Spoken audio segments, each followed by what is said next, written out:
Oh,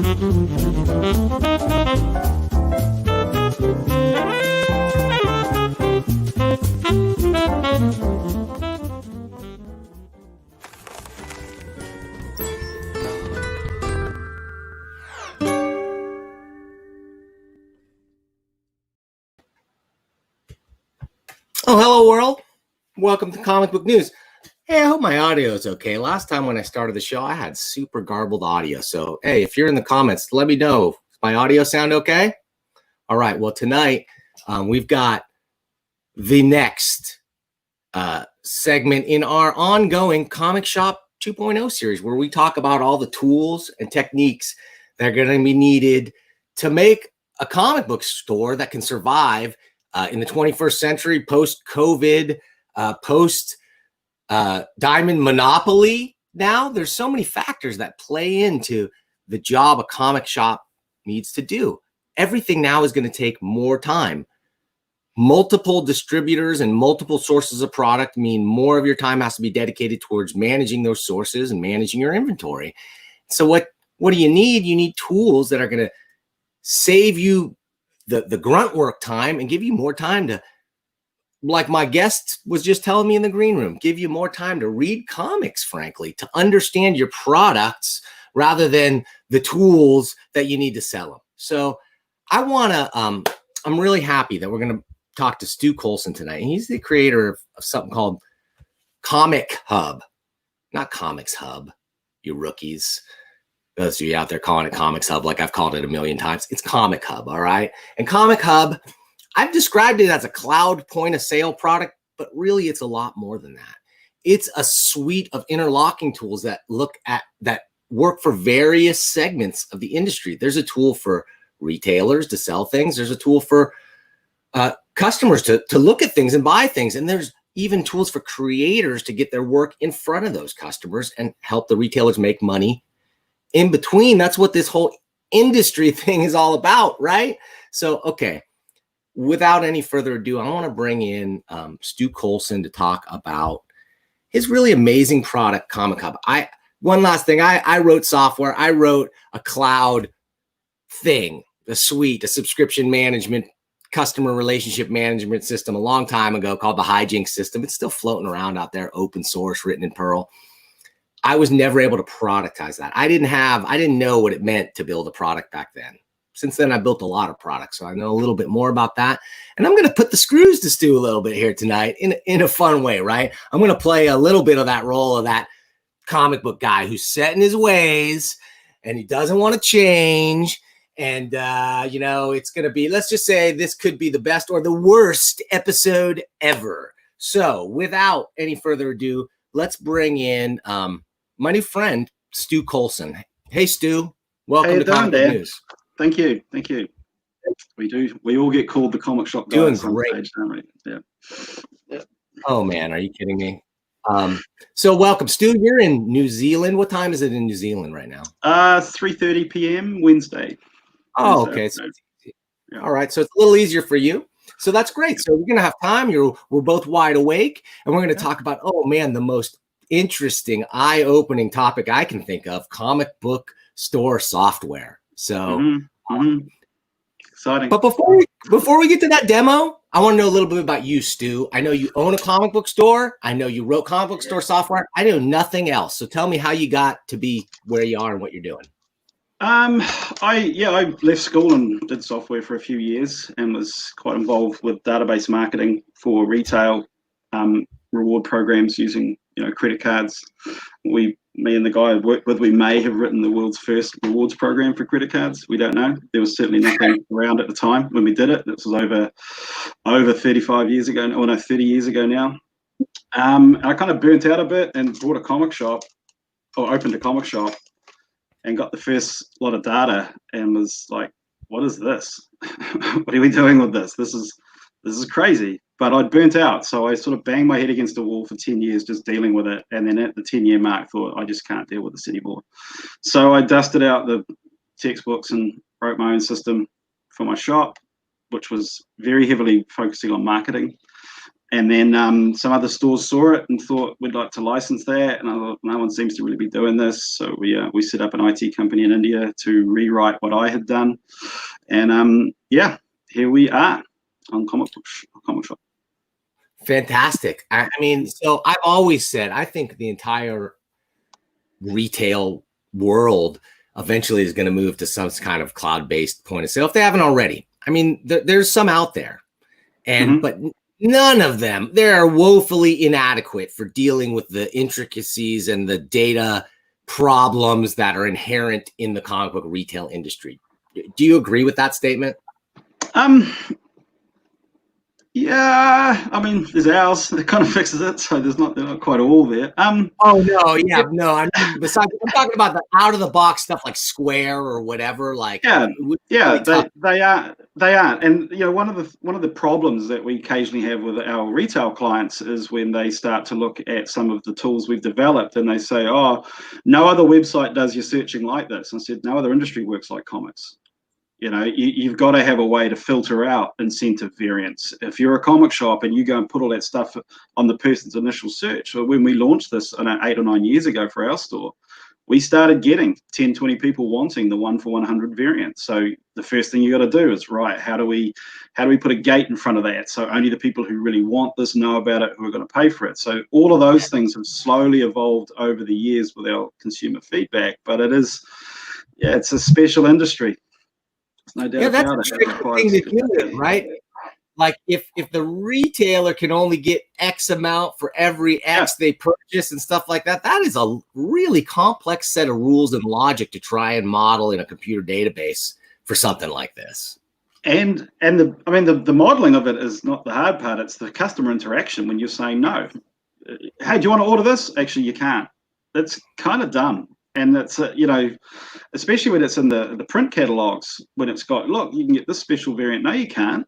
The shop's not going to order 500, so everyone, 10 people who want that 1 for 50 can have it. So, yeah, we spent a lot of time making all those filters work and everything else that you have to have for an industry so specialized with this sort of stuff, with the collector side of it and the general customer side of it. And we, in the last few years, have really started to pivot a little bit more towards making it easier for new customers, kind of not wanting to, but basically saying, look, the guy who's been buying comics for 30 years and knows how the industry works, he's going to spend a little bit more time making sure he understands how to use the tools.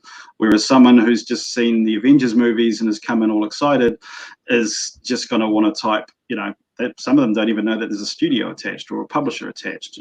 Who goes and buys a movie based on the fact that it was made by Sony? You know, some of those things that general consumers get involved in. We as comic professionals sometimes think that our customers want to know, and they don't. You got any more sci-fi? You got any more horror? That's it. They don't care who published it. They might follow writers and artists, but publishers, to a degree, you know, shouldn't be at the forefront of our industry. I'm not diminishing their importance, but yeah, it doesn't make a lot of sense when Image can bring out Walking Dead and Super Dinosaur by the same writer. It can be pretty confusing on the ground to kind of say this is an Image book by this writer. Yeah, you're making a good point, and that when you can, especially with all the smaller publishers that are out there, but when you take all of that work and put it together in one space to look at, and don't think about it's on this page of previews or that page of previews, it then just becomes like just a panoply of choices for the customer to go through. Yeah. Okay. So how do you manage that? How does ComicHUB work? Give me So one of the first parts of it all was looking at a previews 1 year or 1 month and looking at it and just basically throwing it on the ground, going, "This is crazy. This doesn't work," and blaming Diamond. You know, why are you putting this thing together? And then it's like, no, it's not Diamond's fault. It's the publishers, because they're not organizing this thing properly. And I have said this in a previous interview, but then there was that sort of light bulb moment where this is my fault. I'm trying to dictate what my customers are going to want to buy, and I need to give them a platform to actually make those choices themselves, so they can actually really start to make a lot more orders with us. And that's really a big part of it, is accepting that I don't know what you want, Dan. just because you brought that Spider-Man comic doesn't mean you want every Spider-Man comic that's going to come out forever. You might have got it because you like the animated movie that came out last year, but the truth of it is you want to need lock and key. So we have to give you that choice. We have to let you go into our customer tools and say, I want to see what new horror's coming out this month, or I want to see the sci-fi by this writer. And you can't do that in a 350-page catalog. That's right. But still, I'll say it's really hard to do online too, right? I mean, that's customer engagement is what you're talking about. You're talking about getting that customer in the habit of going to the app or the website and perusing and seeing what's there and making sure that they're ordering stuff, right? So how do you think about that? What do you do? Like, what are the challenges around that, and how did you approach them? Well, the first thing you have to realize is that it's not going to be for every customer. This is, a lot of our established customers that we've had, I've had my store 26 years now. Plenty of our customers still won't use our ComicHUB tools and still want to flick through our previews or want us to email or want us to recommend. But there's a huge number of younger customers in their 20s and such now who are perfectly adept to do all this themselves and expect to be able to do it themselves, and giving them the tools is easy. So once we kind of got to that point of let's hand this back to the customer, then it actually became a lot easier because it started to fund itself. I mean, when we first launched the app and the website, I remember one of the first diamond shipments about 3 or 4 months afterwards. I spent a bit of time in India, so I wasn't quite on top of everything happening in my store. And I remember opening up this box and pulling out the first 10 comics, and there was 3 different comics for that 10, right? It was whatever, 3 of one, 4 of one, 3 of another. And my first reaction was, Diamond packed the wrong box, because there's no way I would order this. These are not products that we would know about to carry. And then as I'm scanning them, the customer names are coming up, and every single one of it was pre-ordered. And it was like, yeah, this is how it's supposed to work. You give the customers control, you let them take over their ordering, and they will order stuff that you never thought of or that you would never even carried for it. So that's, you instantly go from maybe 110 SKUs a week to 150. And a lot of that is, orders only, but so what? It's easy money. And a little less of it being the store owner as the gatekeeper or what have you of what is in the store, and a little more of like, what do my customers want to see, and use that info to put more of it in your store that other people might want to see, right? Yeah, or not, just order that for them and take the money and run. That's something early on that I made mistakes with. Oh, these 4 people wanted this, I'm going to get 5. Right. There's that 5th copy still sitting there and going into the back issue bins at $1. So there's a lot of things that we just let the customers take complete control over, and we don't order for the shelf for that. We might have a peek at it when it arrives and think, oh, I know some other people who might like that now that I've seen exactly what it is. But I tend to not take a punt on some of the things. If I don't know the product, I can't sell it. Right. That's it. So you might know that writer, you might know that artist, so that's why you brought it. But if I don't know them, I don't know who to recommend that to.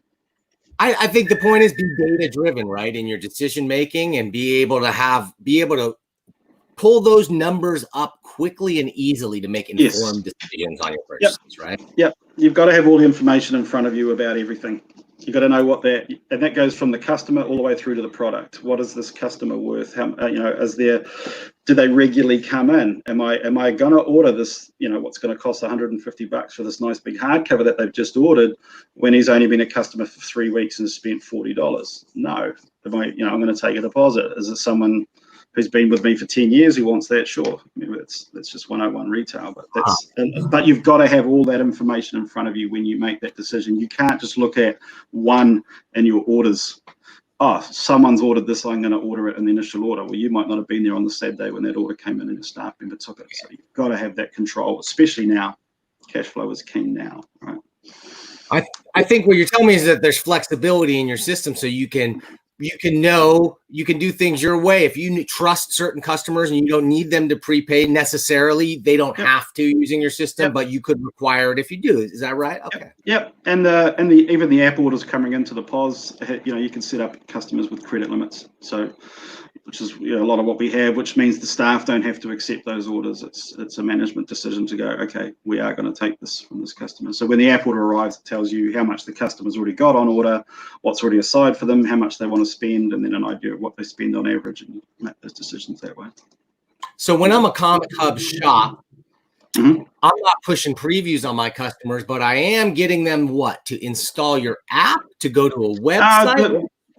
At the moment we have the website, which I can show you some Yeah. images of, or we can have a look at some of the tools that are on the website. We can do that quite easily. And you create an account for your customers. So ComicHUB provides 2 e-commerce solutions for each store. The first one is a full e-commerce website, which is linked to comichub.com, which is our overall product directory.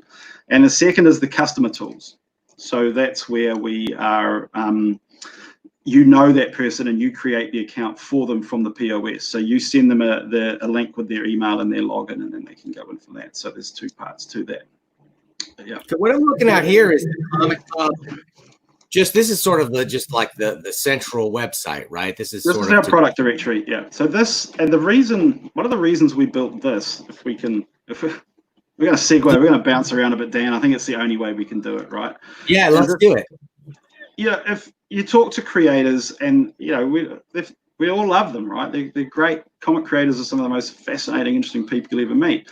But they will quietly admit to you, if you're at a convention and someone asks, where can I get your stuff? They don't know if they don't know if the shop's going to carry their works. So we know they say Amazon, right? And that's cool. You've done the work. You're at the show. You're pulling it in there. Why should you go and give the work to a store? I mean, some shops might, if someone's from Delaware, they might say, do you know Captain Blue Hen? They carry my work. If you've got that creative personal connection. But this lets you, if you click on any of those people, click on Brian Talbot down the bottom there, whatever. Well, so a creator can then say, right, this is where you go to ComicHUB. This is what is listed across our network. So if you now click on the Arkwright integral hardcover there on the left, yeah, right, and then available at. Oh wow! So the viewing, he's carrying it. Okay, it's available now. Click on that dot or the actual. Right, it's at the dragon. So, and you can click on that link. Oh, that's in a different tab, so I won't. I can. Okay, so that would have then redirected you to the Dragon's website, and which it did. I'm seeing it right here, and it's branded with ComicHUB. Let me see. I can probably switch that in. Let me see if I can do that. So we moved away from the ComicHUB branding to is that Jen Haynes up there in the Dragon. Powerhouse retailer. We've got some good retailers, man. That's the other thing. We've got some top chains with us. What are we doing there? I'm going to stop that, and I'm going to do it again, and I'm going to share. I guess I'll share my whole Chrome window That's all right, man. I got so many popped up here. I can't do that. Okay, I'll show this. So this took me directly from the ComicShop website into like the local person where I could get this thing, and I could walk in now, and this tells me that they have it in stock, actually, like on the shelf. Yep. So Brian Talbot can, and then you've got the other links down the bottom there. Those are hot links, the artist and writer. It's all Brian Talbot in that instance. But you can then follow through. But you have within the space of 2 clicks. You found the creator, you found the items, and now you're browsing the Dragon's website. This is amazing, Stu. The ability to slice and dice it by creator that way is this thing that is completely lacking in the previews experience right now. This is really great stuff. And obviously and then again down the bottom there, everything's broken down by the genres, so they can start looking for their favorite. Look up all the sci-fi or action adventure, whatever. And we're starting to break out some of those categories as well, moving away from the standards. So I think one of the ones we've added is sword and sorcery, something like that. So instead of everything just being fantasy, we're starting to move Conan and Red Sonja and things like that into those sections. We'll probably bring in a spooky one for things, for the other stuff. But it's very. So simple. I'm seeing non-comic stuff here. So let's talk for a second about. Let's say, we're in a post-Diamond Monopoly world, Stu. So how is ComicHUB with I don't know, maybe I got a maybe I use Diamond for a lot of stuff, but I'm going direct for my Funko Pops, and I'm going through another gaming distributor. Is that going to work with ComicHUB? So we have inside our tools, inside the POS, if you get an invoice from another supplier, so Gina's obviously brought in sort of the Game of Thrones, Catan, Brotherhood of Watch, right? So she's added that by scanning the barcode, and then if the item exists in ComicHUB, it will just populate instantly. And then she would have to add the supplier's item code that came from, and that's created the link for that. As soon as she saves that, the other stores in her chain, if they got that same item in, it's now a group item, and anyone can add to it, including myself. So if she was the first person to add that Game of Thrones board game, because it's got the same barcode in New Zealand, when I scan it, it automatically pops up. So again, when we were talking before the show here, Dan, we were talking about what is a retailer's time worth. That's just one of the things we save time with. You don't even have to add everything that's on your invoice that you're getting in. And you know, with over 100 stores now using the system, you're probably only adding 1% of the items to the database that you have to. And then Oh, sorry, go ahead, please. And stores can then also, like, some of the information, if they can append to it, so they can look at this and go, Battle Angel Alita, well, that really should be in science fiction. It's not genre. So there's a database update. So there's some data tickets that they submit as well, and we sort of they can add images or add the dimensions and things like that and correct that data. So we're using any supplier's information. It's all. We jokingly refer to it. My question is, what about the price, though? Like, if, say, some of your retailers are in Canada, like I said, right, and there's exchange rates and everything else, so do I get to set what my price is through ComicHUB? We jokingly refer to this part of the data as the communist and the capitalist parts of the system. So the dirty, filthy commie part is the image, the description, the brand, the category, those sorts of things. And that's what everyone in the group shares. The capitalist part is the prices, the amount you've got in stock and all those. So that's where we split the database. Each store sets their own prices, says if the thing can be discounted or what. Is it going to attract rewards in your rewards program and work through from there? I think it's brilliant. It really reminds me of when I started selling on Amazon after selling on eBay, where eBay was such a grind to get all the images and do the listing, and Amazon just sort of had a bunch of product information there, and you could just sort of use their images and their products, but then set your price and your shipping terms and, do it your way. I really think that's a great compromise for that. Really cool solution, Stu. Mm-hmm. Okay, so now we've seen it from this side. This is sort of like the consumer eye view. Did you want to share a little bit of the POS side view on your side? So this is the first e-commerce solution stores get. So you get a full e-commerce website. The images, description, everything's just about managing itself automatically as items come in and out of your store. Bar the odd glitch we got to work on, whatever. And it looks great, by the way. Yeah. Really, really simply designed, not over-designed, very easy to navigate. Just very quickly, I'm taken to it like a duck to water, and that's not easy to do. The next part that they get, I don't know, do you want to give me the screen? Is that going to work? Yeah, I'm sorry. Yeah, you're ready to share? Yeah, okay, great. Yeah, let's try that. Yeah. Am I which one? You just get what did we say the safety word was going to be? There we go. There we go. What do you got now? Are you looking at my screen? Not yet. So what you have to do is if you hit share screen. It's the little thing's going to come up, and you pick which screen you want to share. You click on that thing, and then it'll share it for you. I'm in the where? The what now? So at the bottom, see the little thing that says share screen. Yep. Okay, share screen. Radio. Okay, share screen. And now pick what you want to share, and we'll see. And we should see it, or we will in a second. All right.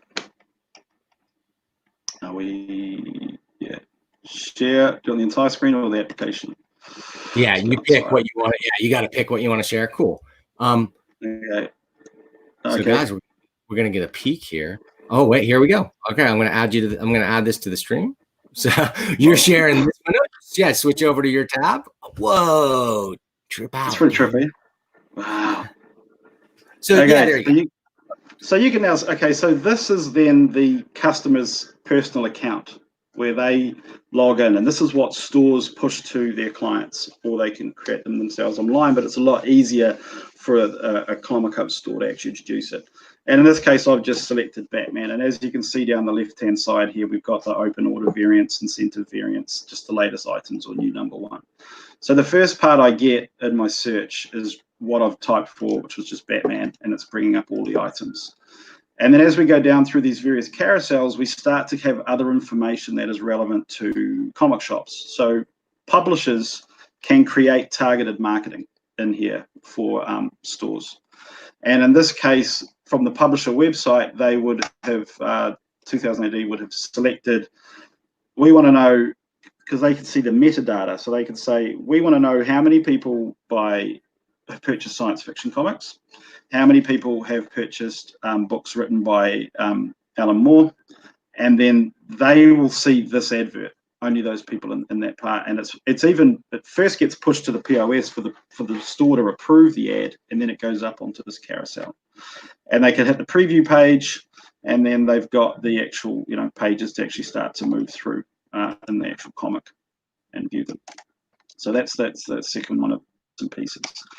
The next carousel down is next Wednesday's items. So every week, our stores download their invoice on a Wednesday or Thursday for what's arriving the following week. This is out of date with my dummy test data, and then they push it into here so customers can see what's arriving next week. But the really important part is these tabs. So they can actually see if they've already got it on order or if they've already purchased it for wherever it's rolling through in their actual browser. While they're searching, they know if they've even already got it. It helps them there. And then at the beginning of the month, we put all the events that the publishers bring out into these links as well. So again, if the customer has it on order, you would have to have an item from Iron Man 2020 on order for this carousel to display. So we're trying to keep it all really clean. Same again with Joker War events. And then the last part is just playlists, which is saving your searches. So that's how they search and then place orders into the shop. Yeah. And then the second part is their order history. So the customers have an automatic system being, all their collection is being populated here. So they know what they've got on order. They can select that by the date it's coming out, although at the moment with everything being scheduled around, that's probably I wouldn't worry about that. But everything else, what have I got coming up from? Those are the various publishers that they'll have orders from. And then their entire purchase history also turns up as well. So everything they've ever bought is going to stay in the back there. And if we look at this other aside thing, we've got a couple of carts at the top. And if I click on the cart, it's automatically putting those X-Men comics into the cart for the customer to pay for as soon as the shipment gets done. So it's Wednesday, we've just finished our shipment. We've probably already paid for it. So many of our customers are now, as soon as they get the email to say, hey, your stuff's arrived, they just log in and pay. So it's really helping with cash flow, having this kind of stuff. Stu, this is so much better than I thought. I've never seen this full demo before. You're blowing me away with putting on here. So if I now just jump to the point of sale, just as a quick to my account, those are the items aside, and they're not showing paid. So from the retailer, they're all still sitting there, and then it's really simple for the customer to just say, they can even use the rewards program. They don't have to pay because that's already built in. Yeah. So you tell me this customer could choose to pay for it from home, or they could come into the store and pay you right at the register. Yeah. And their books are going to be ready. Shopping cart kind of already ready. We're not going to have to scan every single one of their books at the point of time, or do we? How does that work? So then I proceed to pay nothing because I've used all their rewards. That's done. The customer's paid. And then inside the POS, we've got our web syncing section. Test part, and I've got an aside payment there. So it's just turned up in my POS. So this is what we're doing now. 5, 6, 7, 8, and 9 have all been paid for. The customer used rewards. There's no transaction on that, but obviously we're hooked up to PayPal or Square. And then over in the POS, if I just refresh and come back, these are all now paid. So the customer just comes in, or the retailer will know there's a little bell goes off that says, hey, someone's paid for their items. They come in, they scan them, put them into the customer slot, and the customer just walks in and takes those. What's interesting, Dan, is some customers struggle to come into a comic shop and not spend money. So probably about 10 or 15% of our customers log in, pay for what's aside, turn up at the shop, and it's like, oh, I better get a graphic novel while I'm here because it just seems odd. So that's another flip side benefit. Absolutely. And originally that tool was built. Whoops, am I doing that okay? Sorry. Here, let me. I'll pull this out for now. I'll stop it for a sec. We originally built that. We originally built that for late customers. So we had, again, looking at the problems on some of the forums and the people going, look, I've got this big pile of stuff aside. We had the tool there. So we built this tool that allows us to, I might just go back to what I've got here. I'm going to share again. Sure. You ready for this? Okay, yeah. Right. So this is a little bit about what you were showing me earlier. I can come into my supplier invoice, or my customers here, and I can say, I'll change everyone to Dan, right? We didn't want to have everyone's customer names pop up here. And it tells you, a complete history. This person started shopping in 2010. They've been in 124 times on an average of every 28 days. I've had to contact them. This is what they're worth. Then I can hit that button and then preview what's aside. We let them know. We can push the freight out. So the original reason was to say to get on top of late customers and to sort it out. And with COVID, what ended up happening was we then needed everyone to just pay as things arrived. And we already had about 10% of our customers, especially the younger ones, who had started to do that anyway. So we introduced this tool, I think it was in February 2019. And then we had a whole bunch of younger customers just start paying for items as soon as they arrived. And now with the COVID disruptions, we've gone out to everyone and said, look, we are 10-day terms, man. If you haven't paid for the items in 10 days, I'm sorry. We've got to put them on the shelf. We just can't hold on to stuff like we used to. And I think we've had 2 people kick up a fuss about it. I was like, really? If you don't want to do that, you can put a $200 deposit down, take your pick. But I'm not a bank. And when was the last time you ordered something from Amazon, they got it in and then sat on it for a month before you paid for it and shipped it?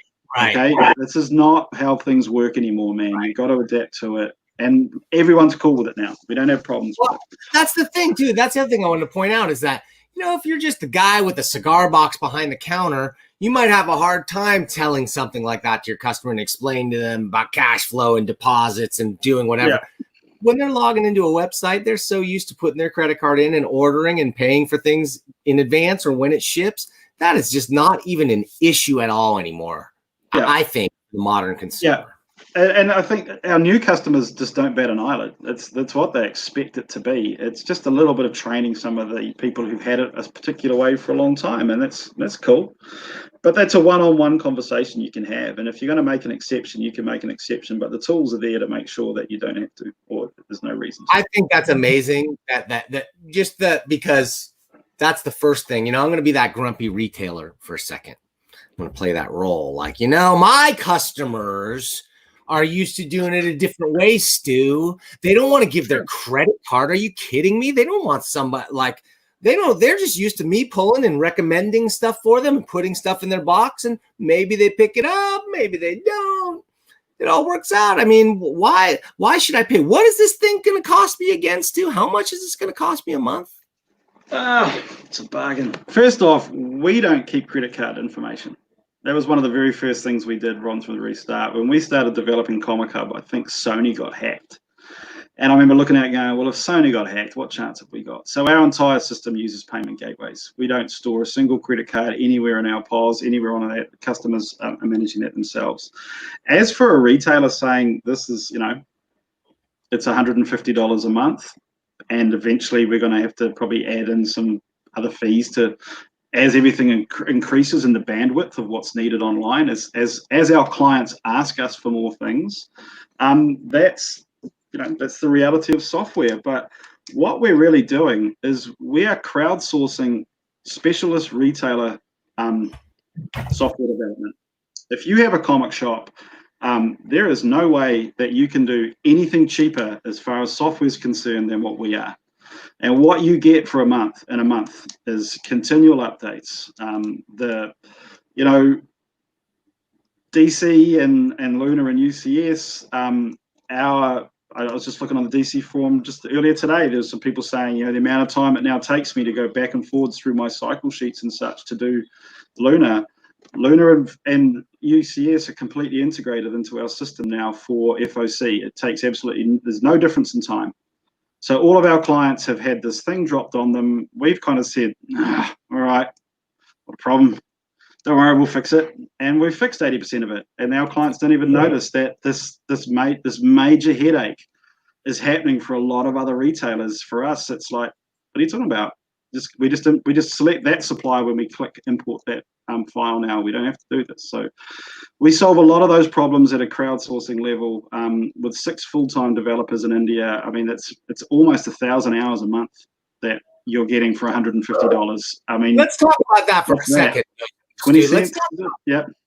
Let's talk about though the difference, just for those people out there that might not know. You and I take it for granted about the difference between like a cloud software-based software and software that has to be physically installed and upgraded and maintained on a system.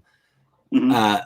The advantages here are that, like you're saying, you've got a forum where retailers are logging in and talking about ideas for the software, and you guys are responding, and those features are just to the end user just sort of magically appearing in their interface over time. Is that right? Is that how you do it? Tell us a little bit about our clients put up some fantastic suggestions occasionally, and I'm like, wow, it's probably take us about 2 months, and it's going to save a total of about 8 button clicks between 12 people once a year. No, we won't be doing that. But there's a lot of the stuff that comes in. I mean, I've got a shop. There are plenty of things in ComicHUB when someone has put up something on a forum, and I've gone, I would really like that in my store, and I just happen to have a software development team to go and make this happen for me. Cool. So, and then also because we've got so many products with the websites and the app and the customer tools, some of the suggestions that come in, I look at and think it integrates across too many. Right now, our team is split up in India. So we are trying to avoid all development that involves all parts of the system. Because my web guys, he's in one city. The other guys they're in different places. So coordinating that kind of work is really hard. And we've kind of got them in silos at the moment. So there's some guys working on some improvements for the publisher tools. There's other guys working in other areas. And when they get back together, we'll start to look at some of these other things that our clients have asked for. But at the end of the day, if you have ComicHUB, you have 6 full-time developers permanently working for you, either fixing data or adding tools or working on it. And that's all they do. So even though our clients occasionally get frustrated because something's taken longer, or, some things have gone live and they maybe should have waited another week, it gets fixed. We work on it. It gets done. It's not like we're not working on anything else. All we're doing is working for our clients. So that's the part that, But still, $150 a month, man. Wow. I mean, this thing would have to pay for itself at minimum wage of $15 an hour these days. Man, it would have to save me 10 hours a month. Are you telling me this thing's going to save me 10 hours a month? If you don't have a POS right now, ComicHUB saves you days. And there are some of our clients who've said it's literally saves me 3 or 4 days a month, let alone 10 hours. Yeah. And that's just your time. Before we start moving into, it makes you money. It's got marketing tools built into it. It's got these features where you can basically say, who brought Batman, who brought Hellblazer, send them an email about Batman Damned. We can start to push that information. That publisher recommended that we looked at in the customer tools, there's retailer recommended as well. So stores can start to expand those areas. So you get out of ComicHUB what you put into it. And I've got, let's do the tale of 2 clients, shall we? So one miserable client who's grumpy and I believe is leaving, and I'm like, I'm all right with that. I don't have a problem, man. In 2 years, 2 years, a year, I don't know. He has 37 of his customers using ComicHUB, and he has done, I think, $18 online, right? And I have another client who has joined us who just prior to the COVID shutdowns, he saw it all coming down and was like, I need an e-commerce solution. He has 800 customers placing orders through the tools, and he's turned over more than $50,000 online in 3 months. He has paid us $300 to turn over 50 grand online. I don't know what else his business does. I don't know what he does on eBay and all that prior to us, but that's, yeah. I mean, it sounds like a lot to some, especially to the smaller shops. But I'll honestly say, if you break it down, you know, to what it is, there's no way you could get this type of capabilities for less money than this. You'd have to stitch together dozens of other different services, have your own software developers. Hello, Ed Greenberg of Collector's Paradise, longtime watcher of this show. He's spending thousands of dollars on developers all over the world working on my old crufty software, man. Telling you, Ed, ComicHUB. I know for sure, but now I'm a believer already. I mean, and there's so much more we've got here that anyone who's doing this themselves, anyone who's burning payroll to try and mimic what we're doing, I mean, that's cool. I get why you would. But by the time you catch up to what we've got, we're going to be light years ahead with a whole bunch of other stuff. So you either, you know, there's nothing we don't have everything. What you're doing. I've never seen anything even close. And I wrote my own, and I've looked around at every single thing out there that I can. Nothing comes even close to what you've already demoed. And I don't think you've showed us everything, right? Like, we haven't even started, mate. We haven't even looked at it. I mean, and I don't know how to bring it on. Show me what would you, if you want, I want to understand what it looks like to order my comics as a retailer. Yeah, that's what. Okay. That's what I want to know. I want to know how I look at sales histories and subscriptions and combine that data to come up with the number I want to order. Okay, so this is interesting because this is something I actually want to get rid of, but you know it's going to have to take a little bit of time. Where we go? Let's go to FOC. So here's my version of. I've grabbed Luna, I've imported the file, and I'm now looking at the 1023 issue. So I've got my complete history breakdown across here. I've got a spike at issue 1000 when they did all the covers. I can expand that out to, you know, what are these other things about? There's a peak here. What is that for? Well, if I click on story, that is that would have been the Superman Flash event. DC Icons month is good as giving us a bump there. So everything you need to know about the series is pitched to you and its interaction with other comics in it. And then you've got your customer orders. When have they come in for the series? That would have been run at the beginning of the month. We've got our order history, customers, which is going to be Dan for everything. It's popping up here that it's a new item into the system. I can look at that information strictly using numbers. So that data is there to see for any particular item. And anytime you're interacting with a product, this is what you see. You see its complete history of ordering compared to all other titles, all other issues in their series, combined with their variants and all the customers who've got it. And then you basically just flick through the order, right? And I work hard, but I want to be lazy, is how I kind of describe myself to some people. Sure. Because I look at this now, and this is something like just before COVID, we were actually moving to India. My youngest daughter and my wife and I, we were moving over for a couple of years because we wanted to start doing a lot more sort of publisher and supplier focused information. But these sorts of things you look at and you go, all right, I'm going to get 24 of that or whatever and add it, and then it's going to pop that information in. So there's a couple of thousand retailers around the world every Monday going through these files, or those that do FOC, and looking at every item and deciding if a 6 should be a 4 or a 10 should be a 15, right? Yeah. Yes. Taking all that time. But if you look at this information we've got through here, so the green means that I sold that to somebody I know. Blue means it's a cash sale off the rack. The gray is what's still sitting on my shelf, right? Mm-hmm. And then the dark green are the people who've ordered it. Well, if that's the case, ComicHUB software can pretty much say, this is what you want to order. So I don't even really need to do my FOC. I could happily let the software say, you need to order this amount to cover all your customer orders. And because we've done such a really good job on our store of getting you to use most of these tools, we know we're going to be within 90%. So what I want to do is then basically say, well, why don't the publishers just do that? Like, I will tell the publishers, they can have this information. Let's go back to the video. They can see it. They can even see it at a bigger level. Oops, where we popped to? We still sharing? Oh no, I think you stopped sharing. Okay. You can start if you want. So why don't the publishers just make the orders?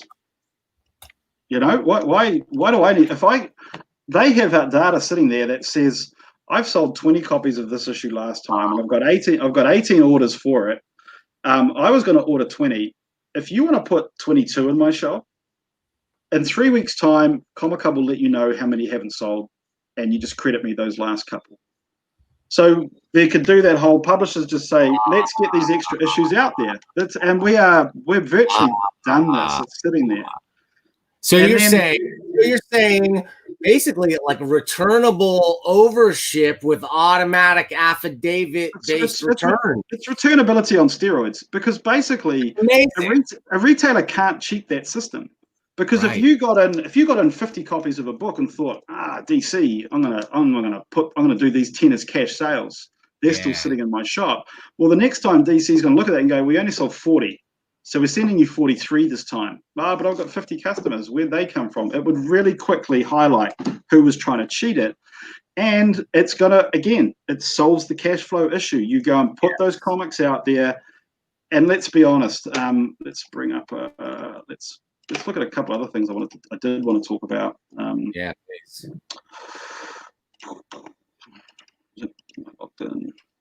You're blowing me away, by the way, Stu. This is really well thought out and thoughtfully designed. But while you're doing that, I'm going to put on the comic shop guy again, and I'm going to say, but Stu, I live in a rural area, man. My internet comes and goes sometimes, man. If my cash register is tied to the internet, the second the internet goes down, you've just cut off all that lifeblood of cash flow that you've been talking so much about. What do you say to that, Mr. Internet Cloud Guy? Well, Dan, you've actually presented our product incorrectly by saying it's a cloud-based solution.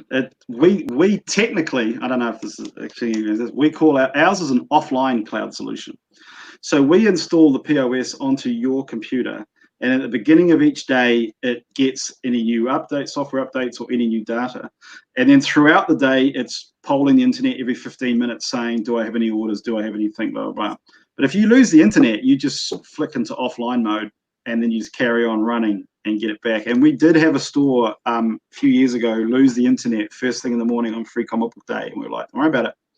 You're good. Carry on working. There's no problems there. So, yeah. So what you're telling me, I think what you're telling me, Stu, is that when my internet goes down, my cash register doesn't have to stop ringing. Correct.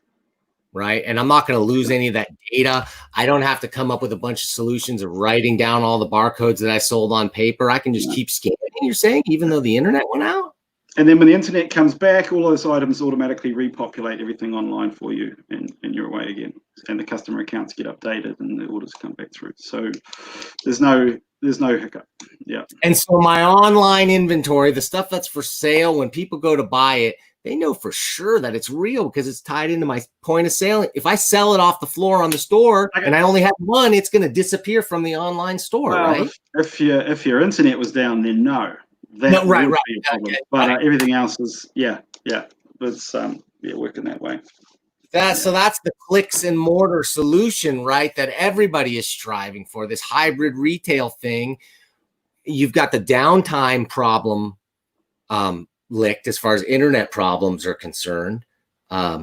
You've got the pre-order, pre-sale problem solved, and as well as getting, pre-order data at the right time. What about and final order cutoff data? Are you integrating with final order cutoff? Is there an API that Diamond or any of these new guys or any distributors offer that would let you like automatically place orders, reorders, and stuff with them? How does that work? We just, so what you were looking at on that screen there was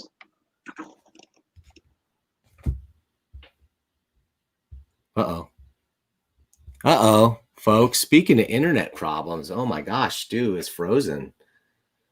I hope you all can hear me. Everybody still out there, and anybody still out there in YouTube land? I certainly hope so.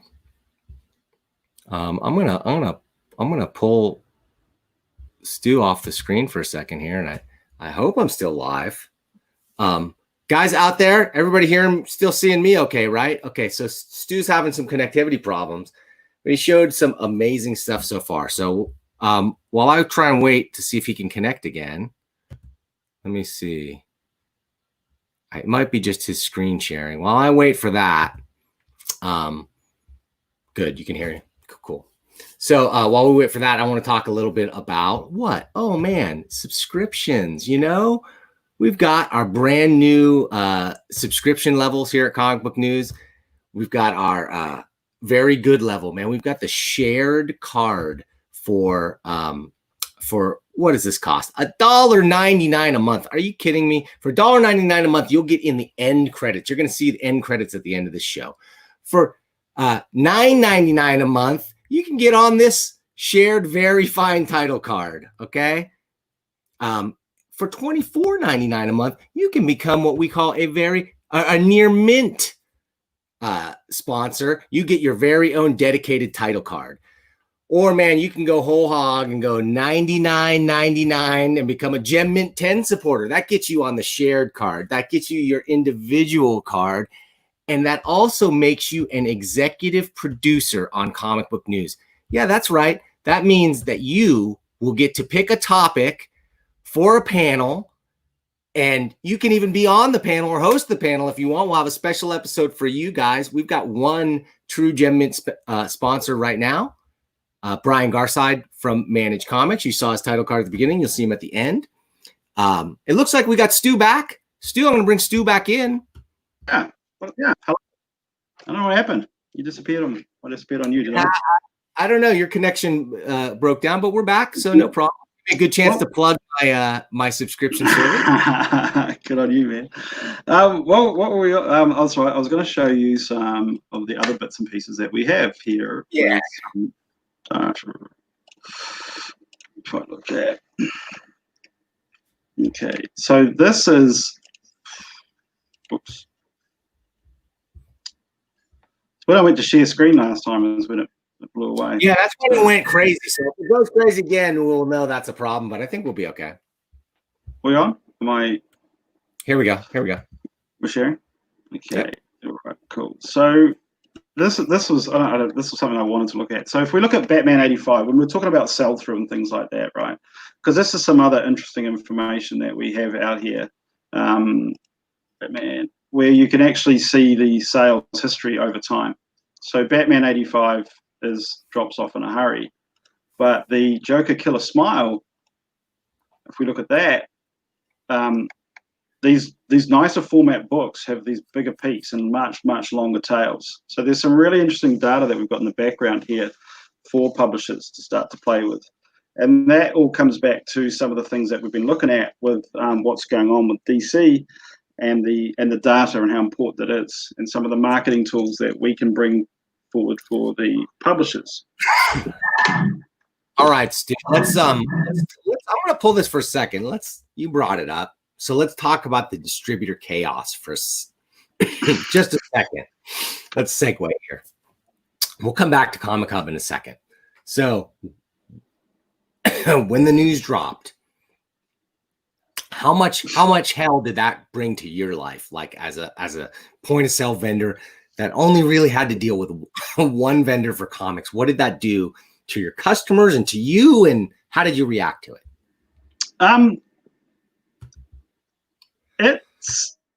ComicHUB isn't built on Diamond data, so I've just had to forward. Diamond have asked for the ComicHUB series codes to match for their information, and I've looked at it and thought, you're going to be.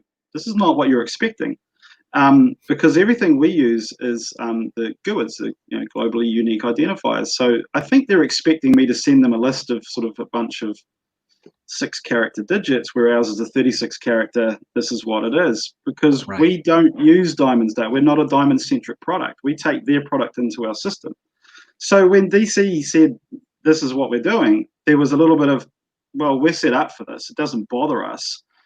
But there's some, where's your information coming from? If you're not using DC, is Luna and UCS set up to start providing this information?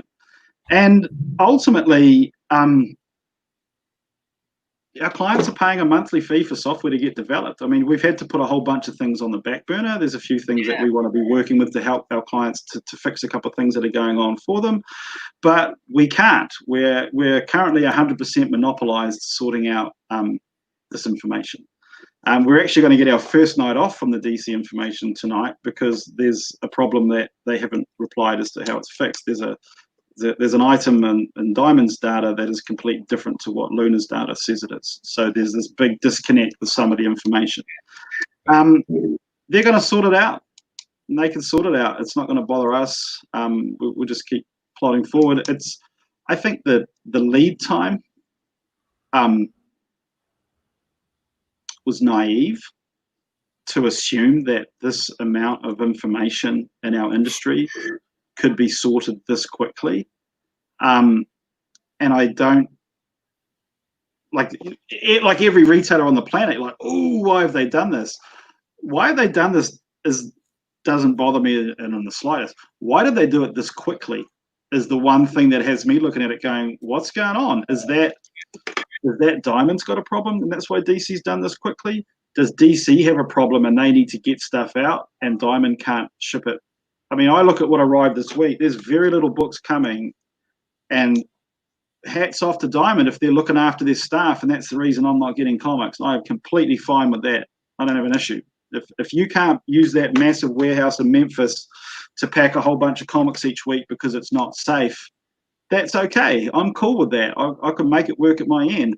If DC have done this because Diamond wouldn't pick 20 different titles a week and ship them with different covers because of safety restrictions, that's not cool. Yeah. I don't care how you frame that. And beyond that, why so fast? Why did it have to come back so fast? Because ultimately, we are selling what we've got.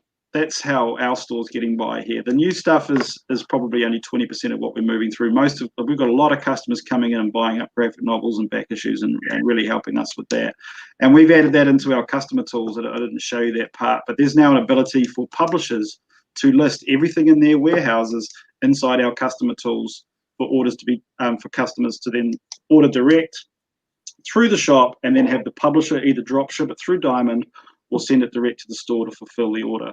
So it's allowing publishers to clear out their warehouses or whatever, and instead of having to print new stock as well. So we're just probably very close to having that roll out if publishers want to engage in it and use it.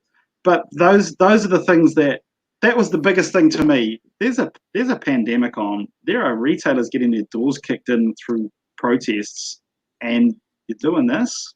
It doesn't seem. Yeah, right now. I don't know. I don't get your timing. So your timing makes me say why. So either Diamond has a problem or DC has a problem. That's the only thing I can think of. To be honest, I feel it's a grudge match kind of playing out.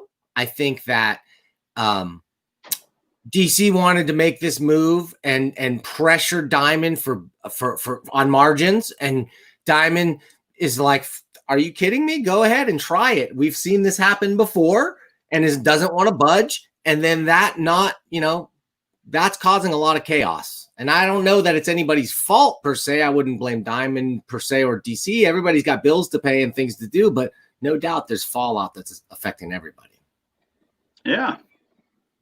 Yeah, and I said this on your show the other week. I think the mental health state of some US retailers with that's I don't get it. I just don't see why it needed to happen so quickly, and the problems that's created. Like if there had been a couple of weeks more, this would have been sweet.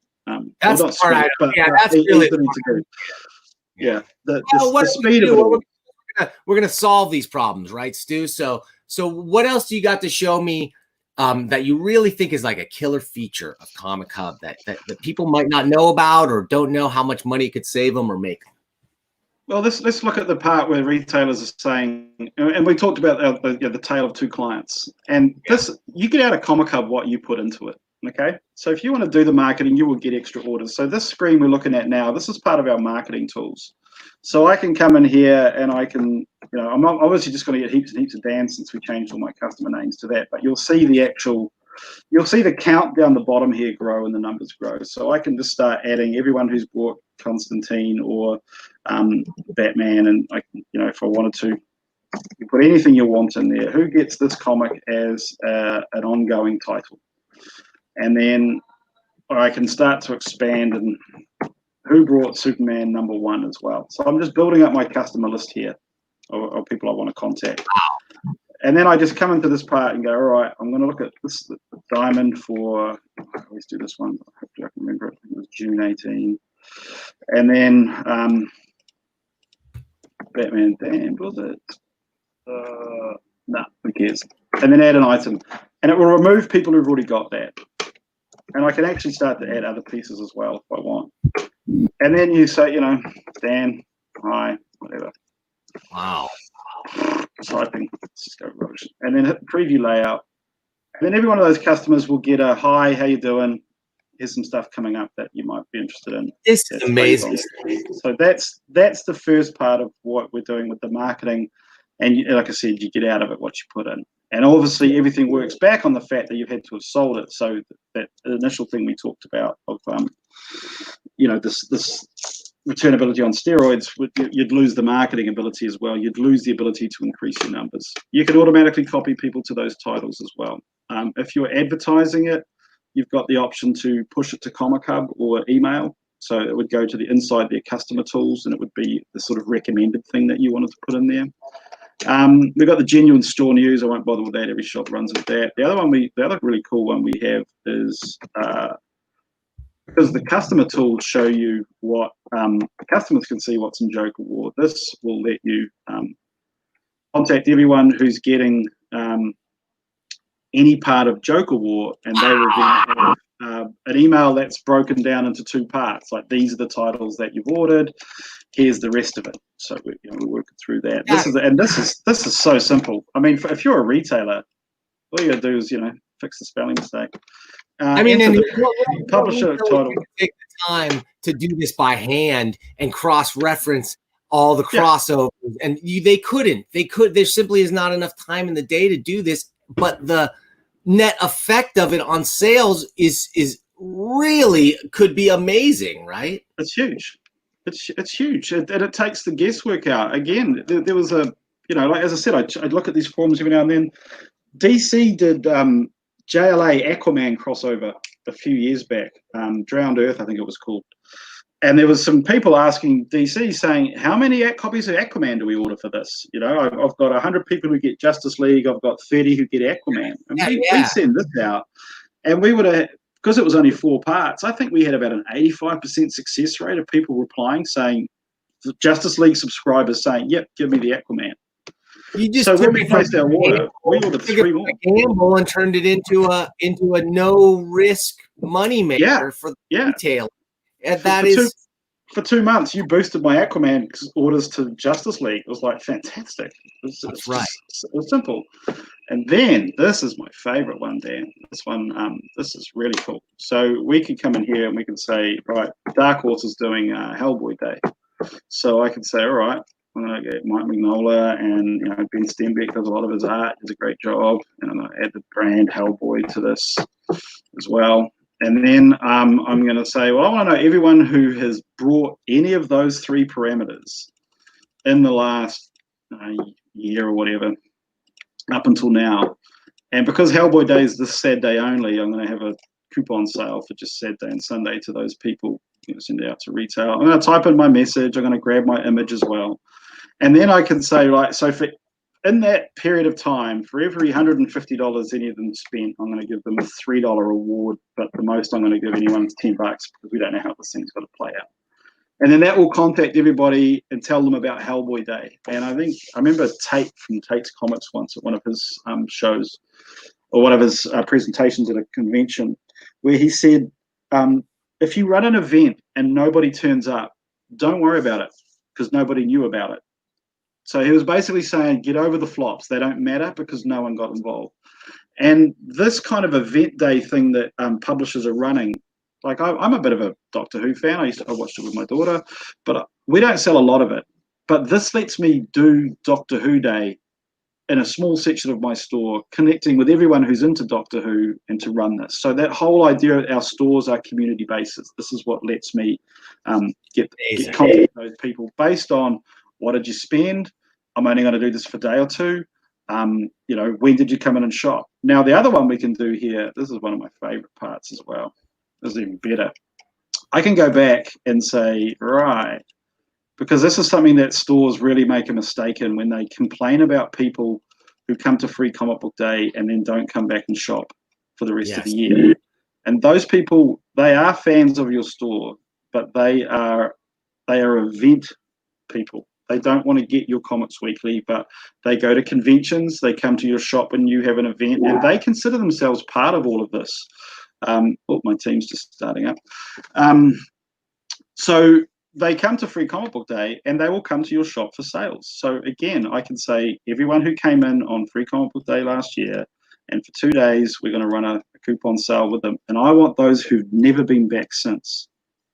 Who has shopped on that day but won't come back to my store unless I give them a deal? And those people, I might go, okay, well, for every $50 you spent on Free Comic Book Day last year, I'm going to give you a $4 coupon, and that'll make me 12. Because what I've found by running this is people who come to these events, if they come into your shop with a $10 or $15 reward coupon and they don't have to spend, they can just use that and walk out, right? They don't have to actually spend more money the way this thing works. They're not interested in your new releases. So the first time we ran this in our store, I had 2 kids arrive at like 1 minute past 10, each with a $10 reward coupon. They went straight to the back issue bins. They grabbed 5 $2 comics each, came to the counter, took their comics and walked out the door. And I got nothing, right? These first 2 little kids. And I was like, well, this thing is a bust, right? This is the dumbest marketing tool that we've just spent a month working our butts off. And then about 8 more people turned up throughout the day. One guy had a $15 voucher and he spent $450 on it. I mean, if I was doing a 10% sale, it would have cost me a lot more. But we ended up getting over about $900 from those 10 people for a total of about $45 worth of reward, $50 worth of reward coupons. It was the best sale you could say we'd ever had in that time. And it was a case of me basically looking at it going, those roadworks are hitting our Saturday sales. Let's do a bounce back. Let's just get hold of people who haven't been into the shop for 6 months or who've been into that. And so we start to use those kind of, using that sales data to actually make us money. And yeah. That is amazing, dude. That is amazing. I never even really thought about that. And the ability, the fact that you don't just have to do, like I used to pride myself that I had a great email list, right? And when I targeted it, I would get great response because I was careful about what I sent out. I wouldn't blast everybody all the time. I'd have events, I'd get a great response and turnout. But, you know, I was sort of carpet bombing my whole customer base and giving a blanket discount to everybody to just try and lure them in. And you're targeting so specifically there with tools that, frankly, only the most sophisticated of the really big retailers are using these days. You're giving tools that nobody's got in the middle and the lower levels of retail. This is not just the best comic book point of sale I've ever seen, Stu. This might be the best point of sale system I've ever / customer relationship system I've ever seen. It's super impressive. And you're not even paying me to say that. Not yet. Not yet. Anyway. We'll get there. We just, as I said, our new motto for ComicHUB for our retail group is because none of us are smarter than all of us. And that's how we're now operating. We've got 100 engaged retailers, some big chain stores there, some powerhouse retailers who are coming and saying, can we get this? Can we get this? You know, everything's slowed down a little bit with COVID, but that is essentially still what we're doing. And, you know, I started this thing off, and I know the underlying data structure, which is why it all sort of filters through me, because I know what we can turn around fast, and I know what we can do with our resources. But ultimately, you know, some of the best decisions that we put into ComicHUB weren't mine. Some of the things that have made us the most money from my store have come from other retailers. I'm like, that's a great idea. I could use that. And when you have something like a bounce back tool just sitting in your POS, it's Valentine's Day. Let's do a Valentine's bounce back. Let's just send it out to everyone who hasn't been into the shop for 4 or 5 months. We did an extra 2,500 on Valentine's Day like this year. Just easy as that. We're trying to work out when to do the COVID over come in and sale one, but we've, you know, it's a little bit. I'm still. It's not over, and it's, you know, I know the insensitive aspect of trying to say that, and it's a difficult part. I mean, I've got clients in the US and my team in India, and I sit here going, I feel like they're one of those clowns at this thing sometimes, just staring back and forwards, going, "What's going on?" Wait a minute, Stu, you're in New Zealand, right? New Zealand, you got no COVID. You got everything's hunky dory over there, right? Yeah, we drank the bleach, we cut down the cell phone towers, and it worked like a charm. You know, we've eradicated it. Yeah. I don't know, man. We got lucky, you know. We got lucky geographically, and our Prime Minister is great in a crisis. I'll give her that. She united us, and yeah. You mean leadership in a crisis time is? Oh, that's a good thing. Oh, okay, good. We're still figuring that one out over here. Stu, yeah, we got 20 people in with COVID, but they're all locked up in hotels and they're not allowed out till they're clear. So if you land in New Zealand now on an airplane, you are escorted directly to a hotel for 2 weeks, and you can't get out until you've returned your tests. We're running out of hotel space. I've never been, but man, now I want to go, because whatever place brought Stu Colson into this world. And created this thing, Stu, because, dude, I was almost going to give a demo of I showed you my old hijinks system, and it is embarrassingly. You did it, Dan. You did it. Okay, that's the thing. You saw the problem and you came up with a solution, and that's everything we're all going to do. You did it, Stu. You did it. This is amazing. I'm not just saying this, guys. I'm not doing this because, like, I don't, for whatever reason. I'm doing this because I want a comic book store, and I know right now, if I'm opening a comic book store tomorrow, there is no way I'm using anything else but ComicHUB. I just promise you that, for a point of sale solution, right? Like for a complete soup to nuts suite of tools that's going to give me everything I need, not just for point of sale subscription management, but for customer relationship management, targeted selling, and the stuff that you just showed me blew my mind, Stu, because nobody's thinking about that stuff. Everybody's worried about, how do I place a final order cutoff or do a reorder? You're so many light years beyond that already that my mind is blown right now. When we first started coming up to the US to sort of push this, to say to people we've got this solution, one of the things that I used to say, thinking at Comics Pro meetings, that people would get, completely unaware that my wife behind me would see people roll their eyes, like, "Oh, what are you?" And then she said to me after a couple of times, she said, "You can't say that." And it was when people were talking about, "Oh, how does it do this and how does it do that?" And I, 6 beers in and a tequila, my reply sometimes was, actually, ComicHUB doesn't care about you. Okay, the focus of the ComicHUB point of sale system is your customers. That's what it's all about. It's all about connecting with them and allowing them to take control. And I was surprised by the amount of people who thought, "Well, that's dumb." Like, look, if you can manage all of that, these other parts are going to happen automatically. So I don't say that anymore, but that's where it always started from. It is, how do I get my customers to place these orders? How do I give them the control for me to, one day hopefully sit down and read more comics? And that's why it has to be the customer. Yeah, I mean, your customers, I've been saying this now for a long time, all of your customers are online. They're all online. They're all buying online now. Yeah.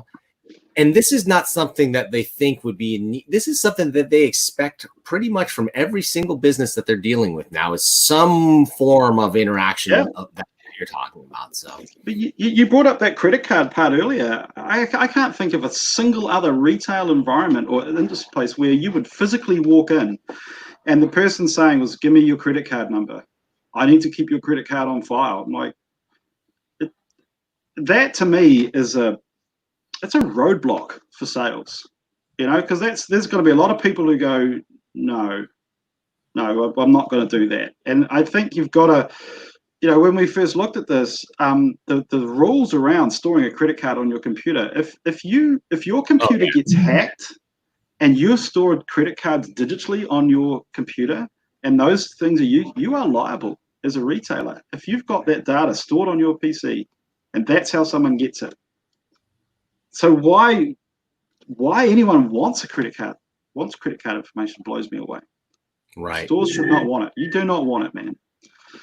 You need tools to be able to charge someone straight away. You need tools to record deposits that you're taking. Obviously, we've got all of that sort of stuff built in there. There's, if we did more of a tour, Dan, there's, that customer portal that we looked at where you can place your orders and you can pay for what's aside. You can also check your rewards points and you can see what you've got. You can pay off layaways. You can pre-order products and pay them off before they arrive. All of that can be managed by the customer through their tools. The retailer does not need a customer's credit card. They do not need to be making those payments. It's all you give the customer control and let them do it as they want to. I really got to say, Stu, I underestimated what ComicHUB was all about.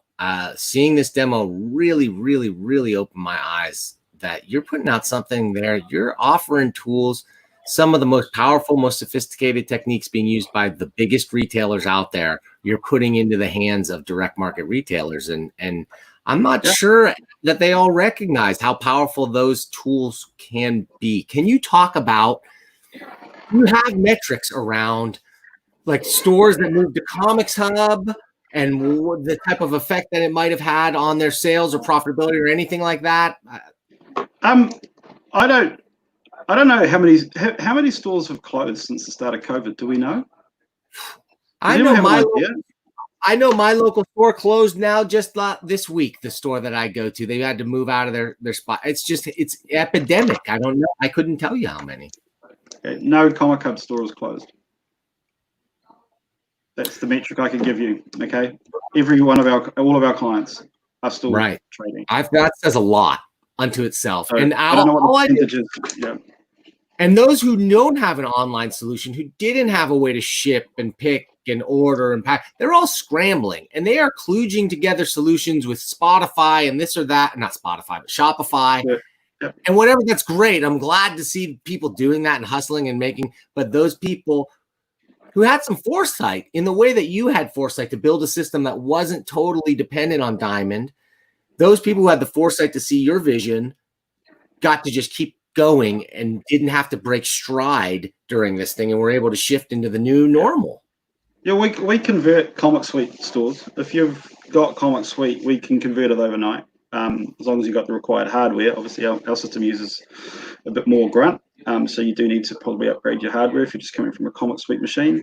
And any other system, our attitude has simply been, you've got a point of sale system. Well done. You understand the need for the point of sale system. Let's just swap it to this, and you're golden. So there's no system requirement. What do I need? What do I need to get to, like, what am I going to, I'm going to go out tomorrow and buy a new PC because I'm not a PC guy, but I would get one for this. What would you recommend?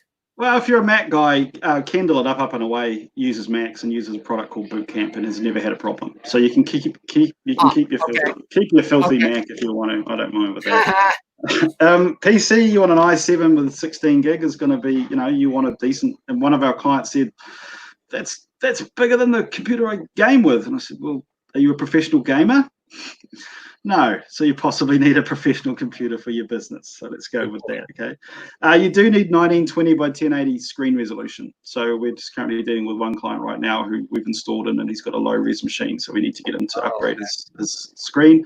But apart from that, there's a couple of... Stu, what if I need two? What if I got two lanes? I got two stores. How's it work out? Any extra lane is $25 for the install, and there's no additional charges as long as it's on a LAN. if you put an additional lane on Wi-Fi, it's $25 every time we've got to set it up, because Wi-Fi just, that happens. So if you don't want to go and invest in a LAN, then you can pay every time. It's kind of so a lane, though, for those out there, means just like another register, each additional register, in a single store, or what about if I'm a multi-store operation? Yeah, it's if you're multi-store, then we've got stock lookup, and your website is across it all. So if you come into my shop and I'm multi-store and we've sold out a Batman 94, they can quickly say, oh, look, this other shop's got it. And they can request a transfer and it'll get pulled across into their POS on arrival and allocated to that customer. So what am I going to have to pay? Am I paying $300 a month you pay 150 per store. Per store, but then I could have multiple lanes in per store, and those are 25 extra per month per lane. No. 25 to install the lane. There's no monthly fee for the lane. You just pay that. That's just our logging in to do it. I mean, I know some people think we're expensive, and then there's some people who come from a software background and go, "Man, this thing is cheap." This is cheap. And a big part of that is, we're pretty happy with where it's chugging along and where we're at. We've kind of lost a month of installs because of DC. We do have a bit of a queue of people who've been contacting us wanting to get it, and we've kind of had to go, look, I just can't. I need to have my leads on this problem, which is frustrating. I think we're at about 110 stores now, so we'd probably be at 120, maybe 125. And the other thing we get is, we've had some people contact us, and they've said, oh, this guy who owns this shop, I'm buying a comic shop and my friend owns this shop, and he's said to me, do not open it without ComicHUB. So we've had some people who've got some good referrals from other people, which is great, because anyone with ComicHUB won't tell people up the road to get it. That's one of the if you're a comic shop with ComicHUB, the last thing you want is the guy down the road to have it. Right.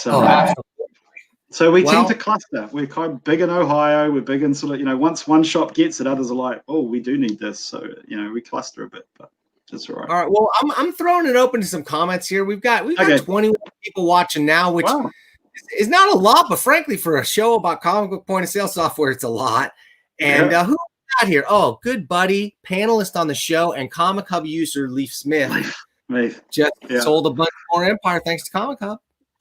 Yeah. And inventory is easy. Adding backstock will take some time. There's a retailer phone app you can use to make it faster. Oh, tell us about that a little bit, Stu.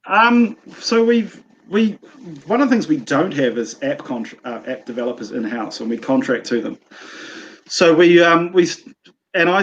prior to that, as I said, I was moving to India. So I was in India last year for a few months, and thought this is an opportunity to get some contractors in and get a retailer app to do stock takes and trade shows. And so we've built that, and then COVID hit at the same time that we were contracting out the customer app. So we've got a retailer app that you can just wander around your stock scanning, and it works fantastic on some products, and it's slightly problematic on others. So we've sent a whole bunch of product up to our team in India, and as soon as the customer app is relaunches this month, we're going to move them onto the retailer app to make that. But you'll be in a situation where your staff just walk around the shop hitting graphic novels. It's just going to go 3, 4, whatever, and manage it that way for you. Yeah, that is awesome. Yeah. That's a crowdsourced solution. Yeah. Marvin Wynn says when the creator and publisher hubs will be active. Well, I don't even know what that means necessarily. Okay, the publisher hub is active and it can be used now. It's available to go. The creator hub is if you're a creator, you can start sending people to our tools to go with it. There was on our old version of the site, we had this extra tool, which is probably going to be back in by the end of July, where a creator can log into their account. So say Nick Patara brings up his Manhattan Projects comics, right? And he can basically say, okay, issue 1, and then he can add, these are the 6 pages that are still for sale. So when you go to that ComicHUB product directory that we looked at right at the beginning, if a creator wants to sell their original art, they can attach it to those particular items, and then they can also tag other books in it. So it would automatically add to the graphic novel volume 1 and the hardcover volume 1. And because, we think of all the problems, then the creator can go in on Friday and they can click a button and say, I'm at Phoenix Comic Con for the weekend. If you want any of these pages, come and get them from me. And then on Monday, just remove the ones that sold and pop them all back up. So that's what we were doing for the creators. All right. Stephen Rosu says, I've been in business for over 29 years. What's the time frame to add the inventory into the system? I'm old school. I still use a cash register. I got 1 million books in this place. I got to put every single back issue into ComicHUB. How's that going to work, Stu? Steve, you don't. You just let it evolve organically while you're getting used to it. So the first month, you just got to be getting accustomed to the point of sale and how those other things work. And as you're processing in your shipments, items are automatically going to move to your website. So you're going to have that information straight away. We've got, I think, 600,000 items in ComicHUB that you can automatically use. And I think 400,000 of those now have images and dimensions to automatically sell. So the way you would do it is you would just first, if you seriously haven't had a point of sale for 29 years, you know, spend a month just learning how to sell stuff to your customers. Don't worry too much about the rest of it. If you want to get straight into the other parts, then stock take a section of your store bit by bit, you know. And again, just the things that you're comfortable with. Have you got some high-end graphic novels that you want to get out there, and this is what a lot of our clients are doing. They're using downtime to stock take a section of their store and just move it into that space. And if you've got a whole bunch of very rare items that are unique to yours, I mean, that's something that we're going to be working on together as a group to do the older back issues, because at the moment we use our stock images, like the image for Batman 50 is the standard image for Batman 50, but as we all know, you can't put up a standard image for Hulk 181. Every single version of that on the planet has its own price, has its own conditions. So we're just working on ways to actually allow people to actually list all that. Adding individual images is fine. We've already got all that sort of thing set up, so stores can go and do it. It's just the indexing and how to get it onto the product directory is something that we'll start to work on soon. And that's where we were at before DC did their little bit. We look at sitting down here in my nice little safe bubble. You know, we're listening to our clients, and we were looking at it going, ideally, what I should be writing for me now, if this is just all about my product, let's start writing some website event software about events that we're going to be holding, because that's, you know, New Zealand's coming back on board. I should be getting some more event code out there. Well, that's the last thing our clients need. They need to make sure that we have everything we can for them for the second wave, which I'm terrified of and think is going to be devastating. So we want to make sure that in about a month's time, shops are set up to be as streamlined as possible for curbside, because I got a feeling that's where everyone's going to be at. There won't be a shutdown, but you won't have people in your shops. So I think by next week we're hoping to be finished with everything from Luna. I'm not sure we're going to start on UCS until we've done some of the other things that we want to do for our clients. I think our UCS clients, unfortunately, can be a bit upset about that. Oh man, that's pretty pretty awesome stuff, man. I'm really just blown away. I'm just thinking, my mind is reeling right now. I'm just thinking, like, how I would take one of my employees, and on their if they have downtime in the store, I would have them be thinking about, oh man, what crazy hardcovers are on the FOC next week, and how can we get an email campaign? How can we use our data to figure out who are the hardcover buyers, and how can we get thing out to get them to focus on that FOC date? And really, I mean, the tools you're giving people, if they use them, Stu, you can get them to use them. I mean, I don't know if people really understand how powerful a tool that you're offering. What percentage would you say are using those, the last stuff that you showed us, that sophisticated tools? Like, you must know, like, user base. I think only a few aren't. But one of the problems that we kind of have a little bit is our product is so dense. Like, it is huge. It is. We are developing. You know, one of the jokes is, if you get ComicHUB today, it's the worst it will ever be. There's going to be a better version coming out next week, right? This is what we're continually doing. So it is. So we've built there's a retailer login section, and we've got these series of carousels that devote attention to, this is the point of sale, right? So these 12 manuals, of which will take you 2 to 3 minutes each to read, are all on this row, and then the marketing ones are on this, and then stock management is on this. So as a retailer, you can go in there, and on day one you go, I just want to sell to my customers. Well, you just need to understand this row. And then when you want to start moving into the stock sort of things, you start to understand this row. And then again, you start to understand this. And coming back to my tale of two clients, we can see who's read what manuals. Because one of the things that happens is if you go in and have a look at a manual, the background changes to green. And that's to help our clients. So you know when we've made a change to software. If you come into, so we're basically saying to them, every Thursday you should be logging in and looking at this, and you should be moving through, or one of your staff members needs to be like ComicHUB Ninja. They have to know how to do everything. And that store that has got 37 clients has not read a single manual.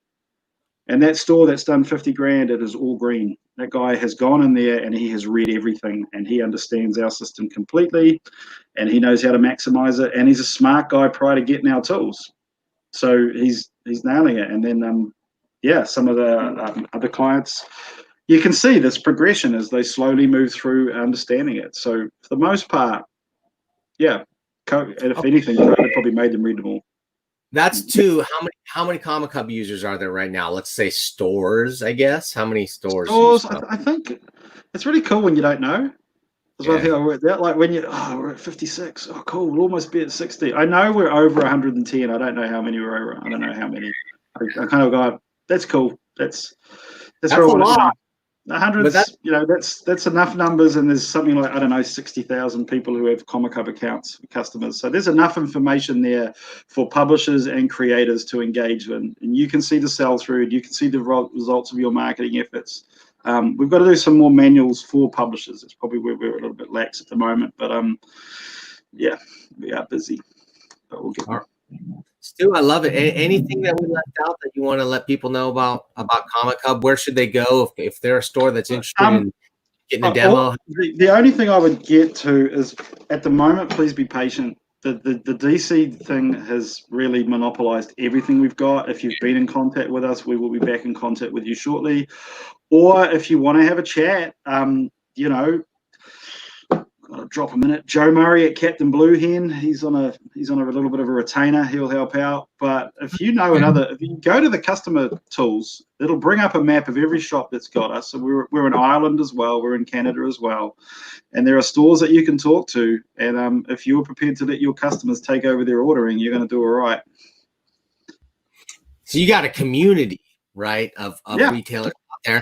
And I'm going to venture to say that the retailers that are smart enough to be using ComicHUB now are probably some of the smarter retailers out there. I'm just going to say it because this is the best thing that I've ever seen. I used to think that I needed to write this thing because nobody was getting it and nobody was doing. You took it and you took it to the next level that I didn't even think of yet, Stu.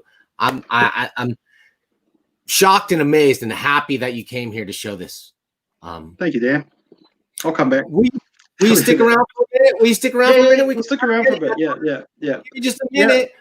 We're going to play some. I'm going to pull you off here. We're going to play some. I'm going to talk a second. We're going to play the closing credits, and then we'll get out of here. Thank you, Stu. Mm-hmm. Thank you, world, for watching this thing. 21 people still watching. All right. You guys must, if you don't own a comic store or want to open a comic store, then you got too much time on your hands if this is how you spend your Tuesday nights. Just kidding. What we saw here tonight blew me away. I have zero doubt in my mind what I would choose for a point of sale system if I'm opening a new comic book store tomorrow. There's no doubt I'm going with ComicHUB because there's nothing even close. There's nothing even in the same category. It's not a point of sale system. It's not a subscription management system. It's both of those things and more than I even really thought it could be. So my mind is a little bit blown right now.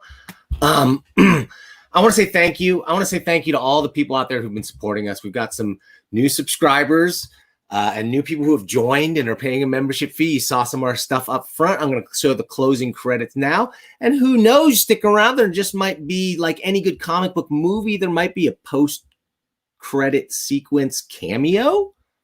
I don't know. Let's find out. Anyway, thank you for checking us out. I hope you stick around. I hope you come back next week, man, because who do we got? We've got, Axel Alonso, Man, he's the former editor-in-chief at Marvel. He's over at AWA Studios right now.